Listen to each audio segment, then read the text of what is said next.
In the vast expanse where heavens whisper and fate sharpens its blade, the path of cultivation grows ever more perilous.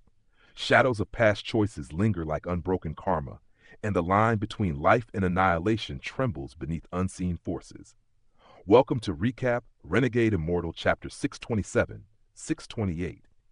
At this point in the journey, Wang Lin stands at a precipice carved by blood, will, and relentless pursuit of power. Old enemies stir in the dark, while the secrets of the ancient realms begin to reveal their fangs. Every step forward tightens the noose of destiny, and every breath carries the weight of countless lives.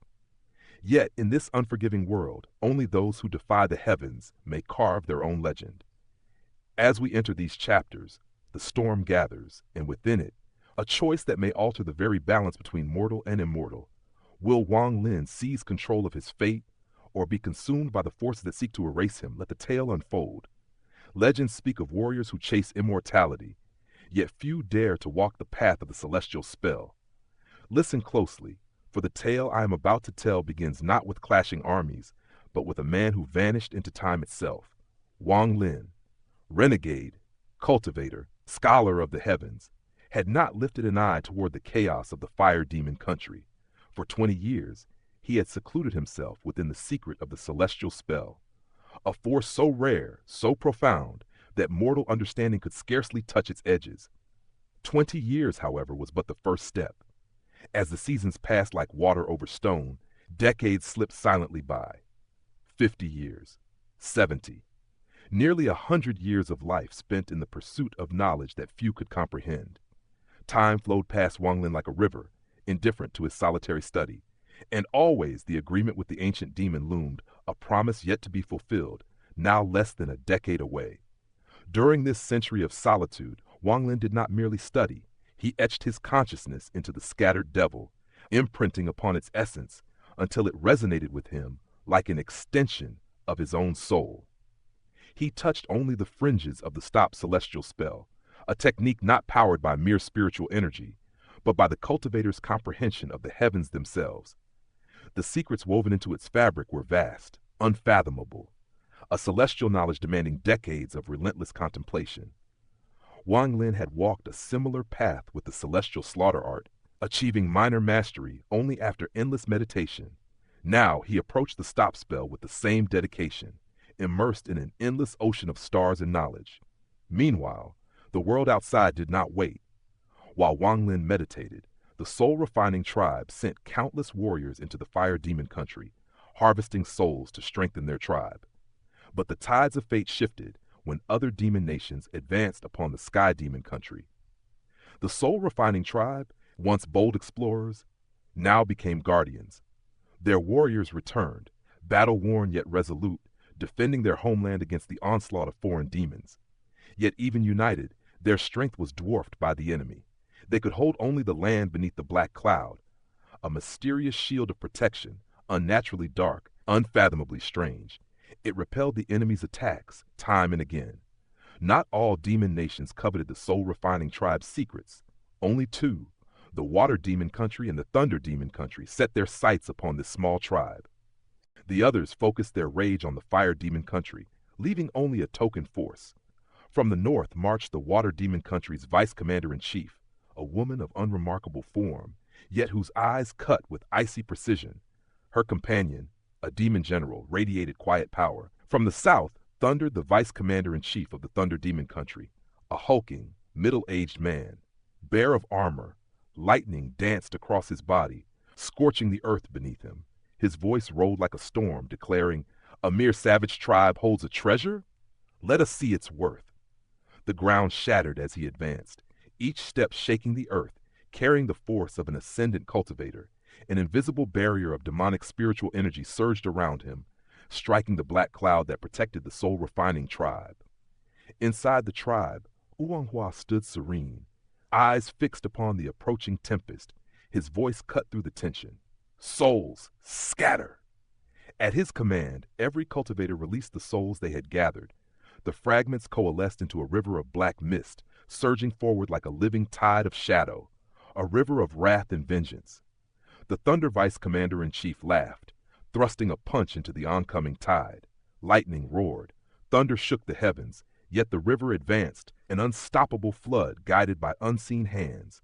The water demon vice commander-in-chief observed, her lips curving into a faint, calculating smile. He underestimates this black cloud, she murmured. Her general nodded, anticipation gleaming in his eyes. If the cloud was controlled, even the mighty Thunder Vice Commander-in-Chief would falter. Their plan was simple. He would wrest the black fog. They would claim the tribe. The thunderous clash split the air, as creating a rift in the black cloud.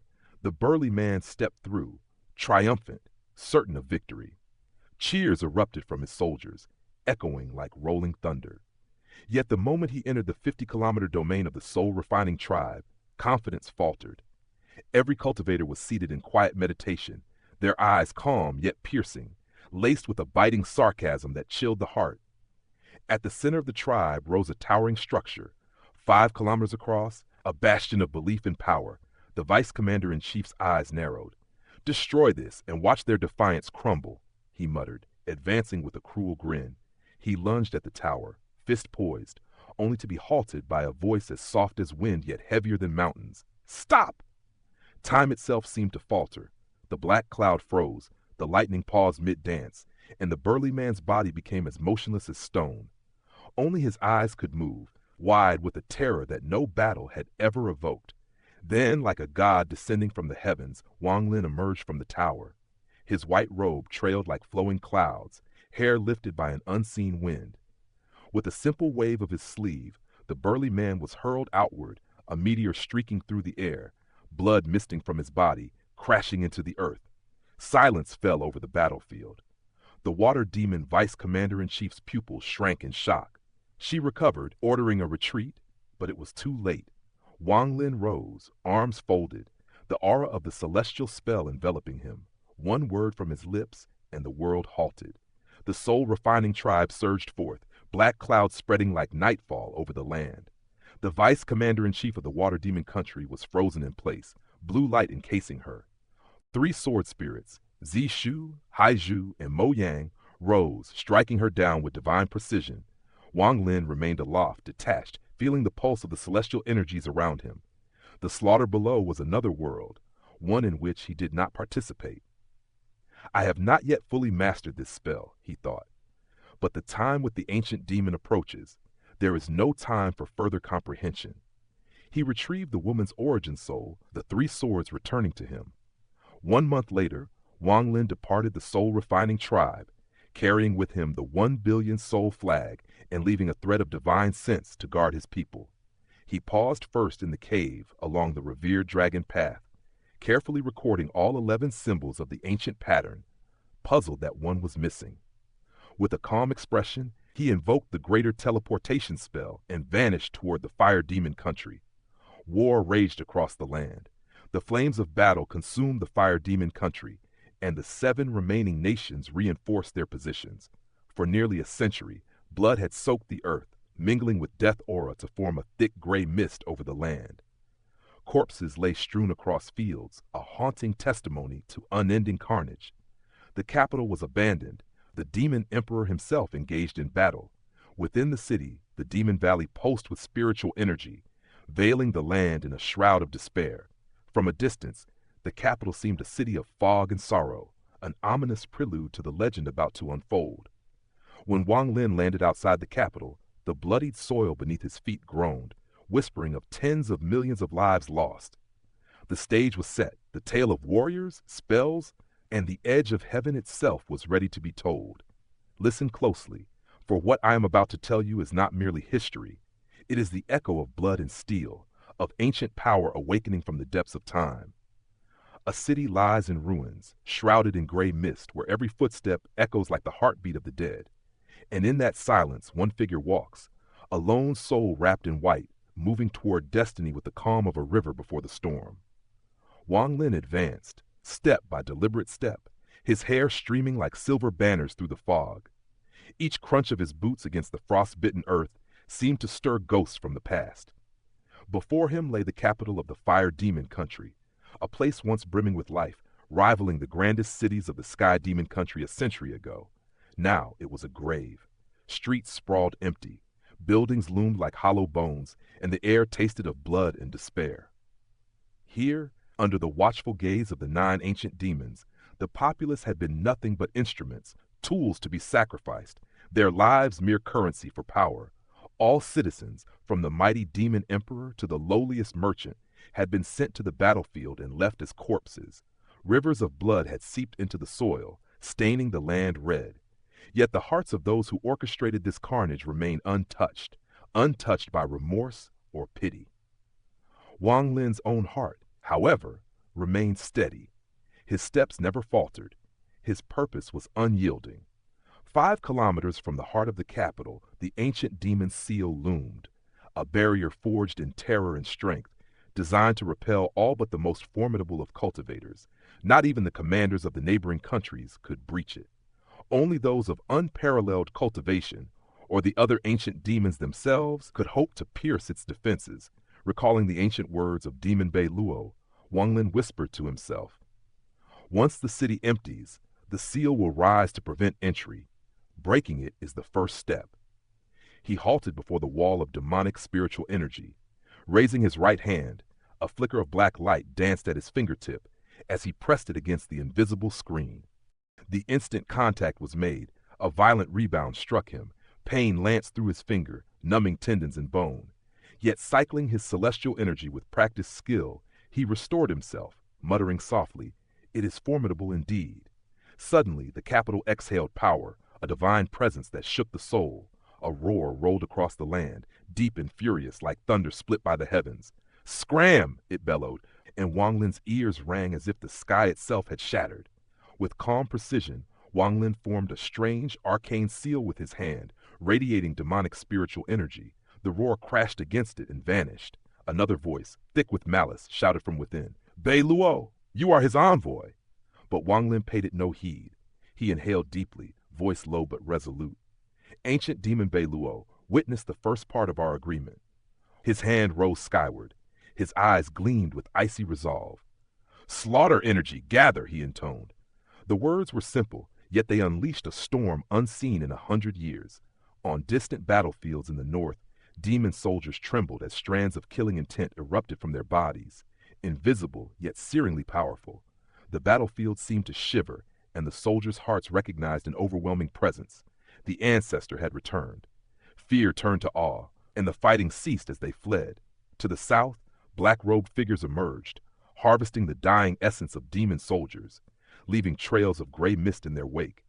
They moved like shadows, unnoticed and unbound to any allegiance, but even they felt the surge of power. A wave of ecstasy and fear mingled, prompting them to vanish, leaving strands of slaughter energy in the sky. Across the fire demon country, the heavens darkened with gray streaks, threads of ancient killing energy, converging upon the capital, suffusing the air with cold that could pierce the soul. Demon generals, both hidden and overt, felt the strands escape their very minds. They abandoned the battlefield, retreating with frantic precision. For a century, war had raged across this land. Now it paused, hushed by a force older than time itself. The sky, no longer a gentle blue, had turned to a gray shroud of slaughter, heralding the arrival of something far beyond mortal comprehension. 100,000 strands of slaughter energy spiraled toward Wang Lin, converging into a mighty vortex above the ruined capital. The roar of the heavens was endless. The power within each strand, honed by 100 years of conflict, nearly solidified into form. Wang Lin's eyes glinted with crimson fire. "Split!" he commanded. The sky trembled as the strands multiplied. The 100,000 now 200,000. Again and again the strands divided, until 1,000,000 tendrils of pure slaughter pierced the heavens, dense and suffocating. This was the apex of the celestial slaughter art. His cultivation had reached only this point, but it was enough. A symphony of death energy, nurtured by the soul-refining tribe, now obeyed his will. "Break for me!" Wang Lin's voice cut through the vortex, cold as steel. His hair whipped in the rising gale as he extended his hand. The 1,000,000 strands, a storm of wrath and intent, descended upon the screen of demonic spiritual energy, raining destruction upon the ancient seal. The city trembled, the fog churned, and in that instant the heart of slaughter and the path of intent fused, heralding a reckoning that would echo across the ages.